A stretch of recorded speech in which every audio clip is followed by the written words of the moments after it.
Hello everyone, welcome back to my channel. Today I'm going to discuss about a very nice, interesting chemistry. So you might have already have seen there are many videos on nitro reduction to amine. So I already have discussed nitro compound reduction to amine by zinc acetic acid method, and also nitro reduction by using iron and HCl mixture, and also nitro reduction you can also use iron and acetic acid, and there are many other options. So today I'm going to discuss some important issues on nitro reduction and why different time people use different method for the nitro reduction, and one special reaction without metal, without using metal to do the nitro reduction to the amine. So let's see first kind of review or like recap from my previous video. So if you have nitro group, simply you can use tin chloride in ethanol or like any other solvent like methanol and reflux. So it is very traditional reaction. You can get the amine from here. Simple. So, but this reaction workup is very tedious because tin chloride always, uh, after quenching the reaction, it always give you the very solid precipitate type compound in the water, and it is difficult to get the separation of the organic layer versus the inorganic like water layer and the white solid sediment type things you will see in the solution. So that's why people use different method. If you don't see my previous videos, you can see on those like nitro reduction on the previous. So then people use iron. So iron HCl method, and also same, and also you can use iron acetic acid method. So this is called metal dissolving method.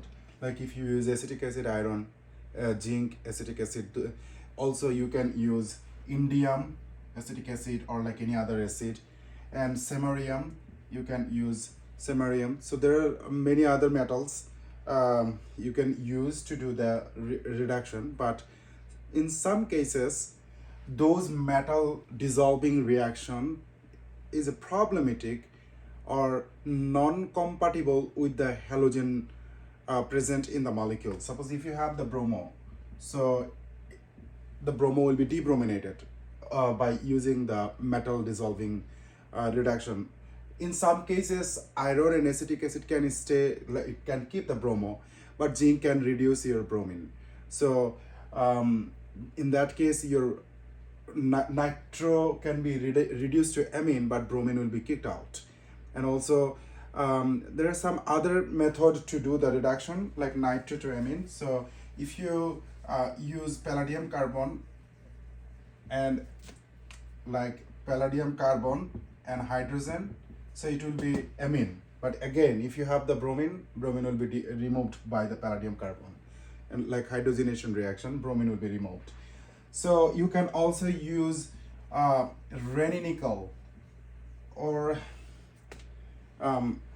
some other reducing agent, but in those case that other part of the kind of halogen or any other functional group can be like kicked out by the by those reactions. So you, in that case, in many cases you have to design a molecule or you have to design a synthetic route where you have to do this kind of reduction along with your some other functional group. Those functional group need to be like intact, like it shouldn't be touched. So in that case, how you can do, like let's discuss about a case, this kind of reactions and how we are going to do the synthesis. Okay, so here I am showing you a paper. So where that paper, the authors did a very nice chemistry to reduce the nitro group to amine. So their paper is titled as Metal-Free Reduction of Aromatic and Aliphatic Nitro Compounds to Amines.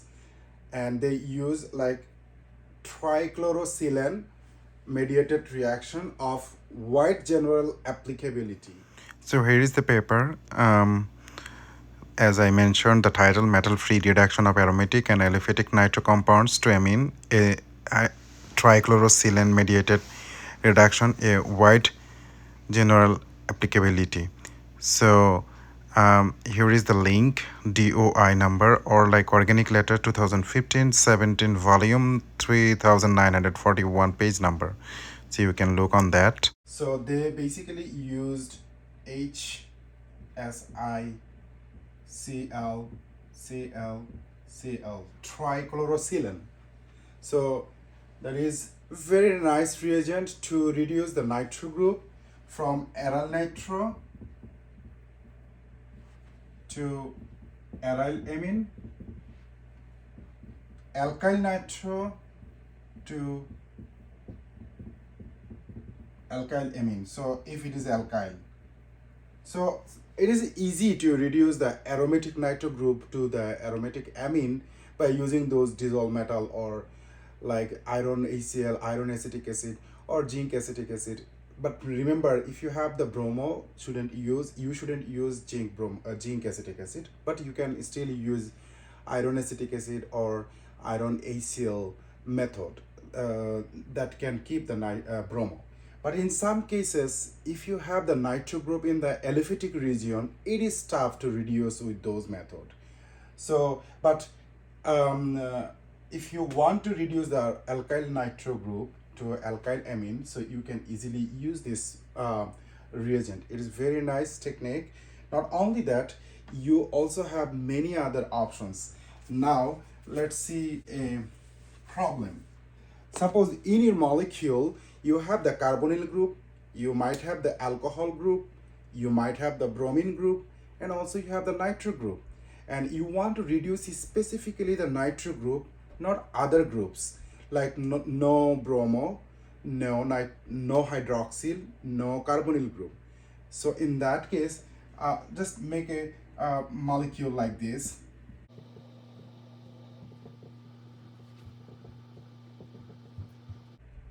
So suppose you have this compound and you have this benzyl alcohol type things, and this is a nitro group, and suppose you have carbonyl group here or any other place. Even if you think like you have a carbonyl group here, so and like another phenyl, so now you want to reduce this nitro group. So how you can do reduction of this nitro group? This nitro group is a tertiary carbon, not in the aromatic ring, but it has many other functional group in the system. So how you can do this reaction? By using this. So what exactly you have to use is silicon Cl3 and their one tertiary amine, like you can say di-PEA, di-isopropyl ethyl amine. So like this.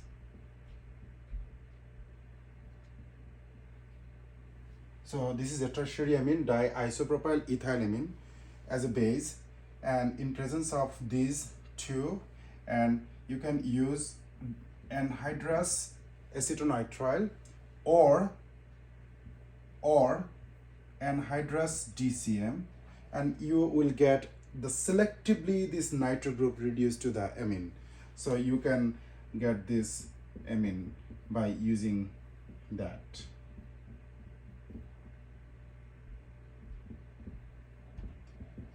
Keeping other groups untouched, like those group. Like even if you have the ketone or like any other like aldehyde, those kind of things. Not only the bromo, if you have the iodo, if you have the chloro, if you have methoxy, if you have alkyl, and or not only the tertiary carbon, you also can reduce the secondary aliphatic nitro group. You can also reduce um, primary aliphatic nitro group. Suppose if you have any group here,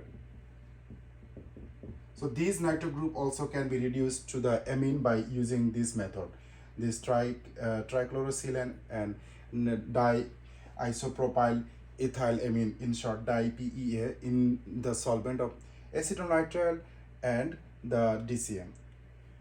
So here, one thing definitely I want to share, that trichlorosilane is a very pyrophoric explosive solution, but still when you don't have any other options, so you have to use it to do the like complex molecule selective nitro reduction to amine. You can use this, but carefully.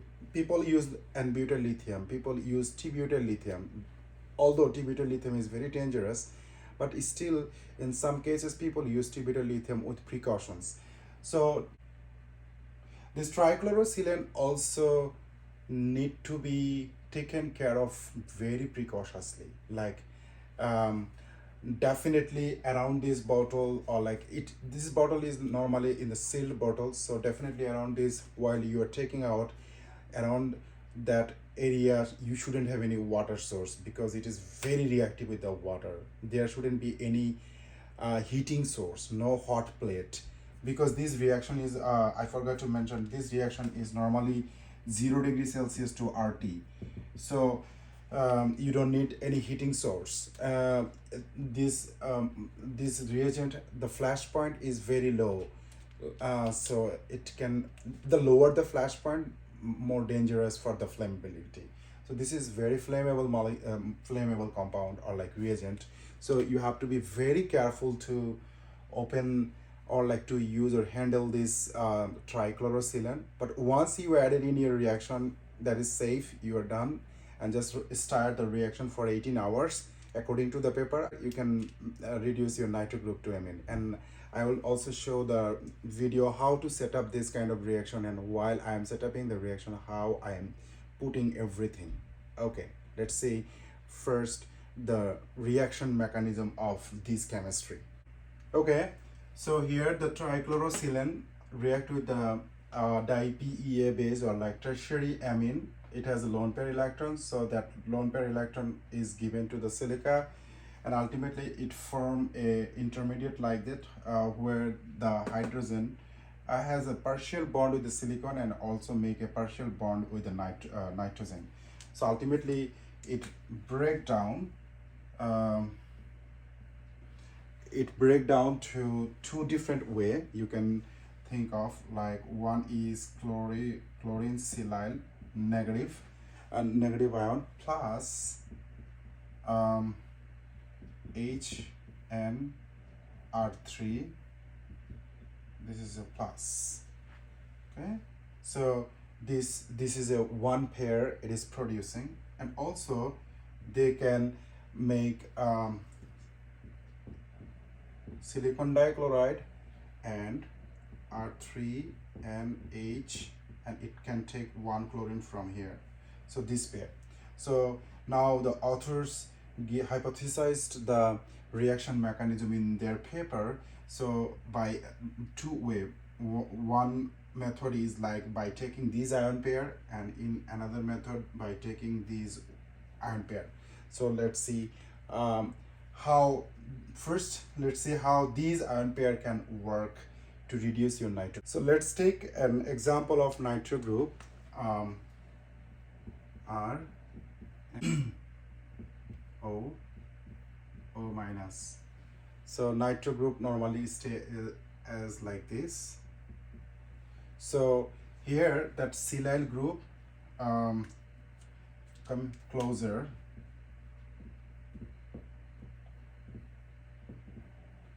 So it will attack this nitrogen, and while this silyl group attacking, also you have this tertiary amine proton hydrogen. So it form a partial bond with this like this. Once it is attached here, so it will go there, and ultimately this oxygen will be taking this hydrogen. So you can, so it will be like this,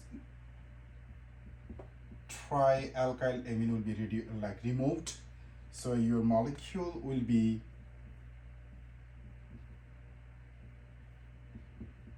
OH trichloro, and still it will be an O minus. That oxygen will, negative oxygen will take this silicon, and this bond will be given to here. So ultimately this bond will form R and OH, O, HSiCl3-A. I can show you this hydrogen like this. This bond will be taken, and this bond will take this hydrogen. So we can write minus HOSiCl3-Cl, and your product will be RN double bond O, nitrous alkyl group. So that nitroxide group will be attached or attacked again with another molecule of this HN plus R,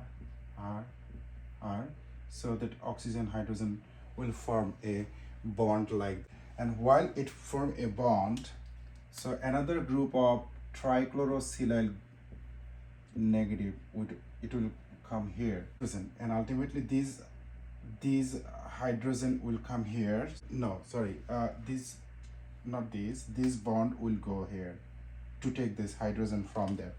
So you can write again minus R3N, so you will get ultimately RNOH SiCl3-Cl.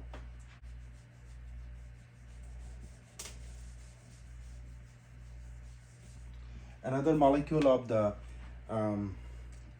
that group, HN, protonated trialkyl amine, will attached here. So here it will change to,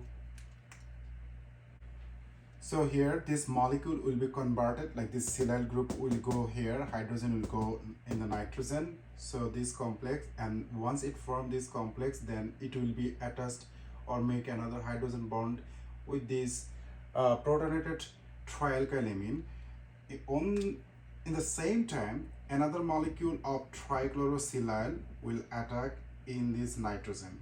You can write one molecule of trialkylamine, R3N, will be removed from here. That hydrogen will be taken, and also that HSiCl3H will be gone. So HOSiCl3, the whole part. So here this whole part will be gone as this. So remaining part will be in your molecule R and H, and here that's trichlorosilane group is attached, trichlorosilane. So once you have these, like NH actually, once you have this group, then if you do the reaction quench like water or like base, like sodium bicarbonate solution, so aqueous sodium bicarbonate solution, so in that case that trichlorosilane group will be kicked out with a proton, like one proton will be here. So ultimately you will get one RNH and H. So this will be your final amine. So this is interesting reaction. So the other pair reaction mechanism, I'll not draw here. That is more easier. That will start with the dichlorosilicon. I will show you from the paper, and I will give the paper reference. Here in this mechanism, the silicon has a empty orbital. So oxygen give the electron to the empty orbital, and the silicon lone pair electron goes to the nitrogen. So it make a tricyclic nitrogen silicon oxygen intermediate, and which ultimately undergoes the trialkyl amine HCl and dichlorosilane oxide to give you the trialkylamine and the trichlorosilane alcohol. In between these, in the meantime, it form R nitrogen oxygen double bond. So that will be attacked by another molecule of silyl dichloride and to form another tricyclic intermediate. So nitrogen oxygen silicon and dichloro. So in presence of that trialkyl amine ammonium chloride will open that cycle, break the cycle from the silicon nitrogen and put one hydrogen from that ammonium chloride, like trialkyl ammonium chloride reagent. And on the other hand, nitrogen has an oxygen silicon dichloride bond. So another molecule of dichlorosilicon react here. This time the lone pair of the silicon is given to the oxygen, and nitrogen lone pair electron is given to the empty orbital of the silicon. So another intermediate of partially bonded tricyclic compound, nitrogen oxygen silicon tricyclic compound. So once it formed, then the bond is open up, where the silicon dichloro get directly attached to the nitrogen, and the oxygen silicon bond breakdown, where the oxygen nitrogen bond breakdown, where the silicon is stay connected with the another silicon in between the oxygen. So once you form this intermediate, you can quench the reaction to get the amine. Any question you can ask me in your comment box, comment section. And now I'm going to show how to set up that reaction, and you already understand like why we are choosing this reaction to reduce the nitro group to the amine group, because we can do specifically nitro group reduction in presence of many other functional group. So this is not the heating reaction, because trichlorosilane is heat sensitive or like flammable, so that's why you don't need to use a heating source. Just you have to do the reaction at 0°C, add the reagent and stir at 0°C maybe half an hour, then remove your cooling bath and just stir room temperature for 18 hours. And once it is done, then add very carefully add saturated sodium bicarbonate solution until the reaction mixture become like basic form. So once it is basic, then you can just extract with the ethyl acetate and get the crude. So the remaining part, you know what to do, like you can do a column or you can do recrystallization, many other techniques. If you don't know how to do those things, in my channel there are lots of video on that, like column techniques, recrystallization techniques, and ninja techniques. There are 2 or 3 videos on ninja techniques. You can watch those videos, then you can learn how to clean or like purify your compound quickly and easily. So let's see how to set up this reaction. Here you have seen the anhydrous acetonitrile bottle. So I am taking certain amount of anhydrous acetonitrile in a separate vial, and you can see the ice bath is ready and gas is on. So under the nitrogen gas in an atmosphere, I'm taking the acetonitrile solvent. So whatever the solvent required for me, I just am taking in a small vial having a rubber septa cap. So once I take, why I'm taking this solvent in separate vial, because from here I'll use some to dissolve my starting material, and also some solvent will be still staying in the vial. So when I will take my trichlorosilane compound, then um, uh, I will dilute my sealant with some of the solvent from this vial. So here I'm measuring the starting material, solid starting material, my nitro compound. So I'm taking in a small vial. I'm going to set up a 50 milligram scale reaction. So here I'm taking the compound. So as I was saying, I will take some acetonitrile from that vial to this vial and I will dissolve it, and I will attach a rubber septa cap and I will put in a ice bath. But I will take another small syringe. First, with that syringe, I will take trichlorosilane in the syringe, and from the remaining solvent in the vial, I will take that solvent in my syringe to dilute it inside the syringe. Then I will add directly in the reaction. Now I am actually taking around 2 milliliter for the 50 milligram scale, the acetonitrile solvent, to dissolve my starting material. A little bit more than 2 milliliter. So once it is done, then I will add in my original reaction vial, which is wrapped with the parafilm so that no air or moisture can go inside. Before putting the cap, I also added one magnet. So now I'm trying to dissolve this compound in acetonitrile in a vial, and then I'm gonna put this vial in the ice bath. Now I'm going to use NN isopropyl ethylamine with this small syringe, and my reaction required amount is around 65 to 80 microliter. So I'm adding that in this reaction container while it is in the ice bath. So once it is done, then I'm going to use my trichlorosilane.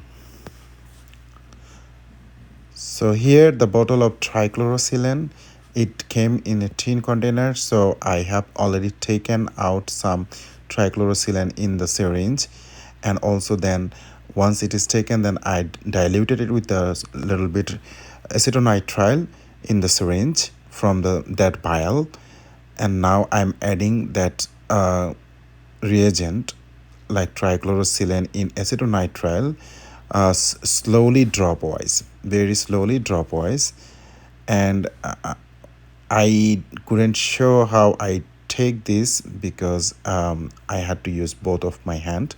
So here it is getting stirred at 0 degrees Celsius, and I will be stirring for 30 minutes. Once 30 minutes is done, then I remove the ice bath, and you can see the solution is making kind of white precipitate type things inside the vial. And now it will be stirred for room temperature for 18 hours. After 18 hours of the reaction, so here I'm seeing the reaction as a yellow color solution. So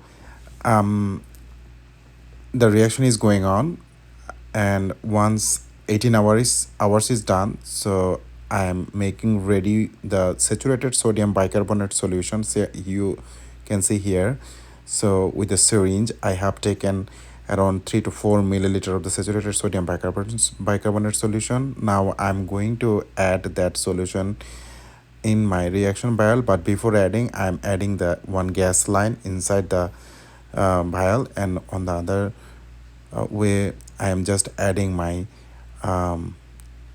saturated sodium bicarbonate solution. So I'm reducing the stirring because that reaction can be vigorous. So very slowly dropwise, you can see the fume is forming inside the vial. So once that saturated sodium bicarbonate solution is added, then you can open the cap and you can extract the whole crude with the ethyl acetate. So after extraction ethyl acetate, you can remove the solvent, you can get the crude. So this is how you can set up the reaction, but make sure that you be careful by during taking the trichlorosilane from the bottle.